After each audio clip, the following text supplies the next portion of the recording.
Назарларыңызға Алмагриннің LC 1860FX деген осындай қара түсті витринный холодильнигін ұсынамыз. Яғни размеріне келетін болсақ, биіктігі 205 см, ұзындығы 188 см, тереңдігі 70 см. 3 есігі бар, 4 вентиляторы бар. Вентилятор ішіндегі өнімдердің біркелкі салқындауын қамтамасыз етеді, яғни суықтықтың біркелкі таралуын қамтамасыз етеді. Есіктер ашық қалған жағдайда автоматты түрде жабылатын осындай доводчиктары бар. Барлық есігінде орнатылған.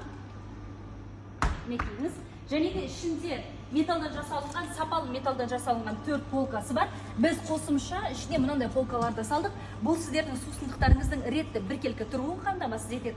Қаласаңыздар алып қойсаңыздар болады. Әр полкасын ұстап тұратын мықты креплениялары болады. Және де настройкасын түсіндіретін болсақ, светті өшіріп қосатын арнай кнопкасы бар. Және де температурасын өзіңізге қажетті мөлшерде қоя аласыз. Яғни бұл холодильник +2-ден +8-ге дейін жұмыс жасайды. 1 жылға кепілдік береміз. Бүкіл Қазақстан бойынша сервистерде жұмыс жасайды. Хабарласыңыздар.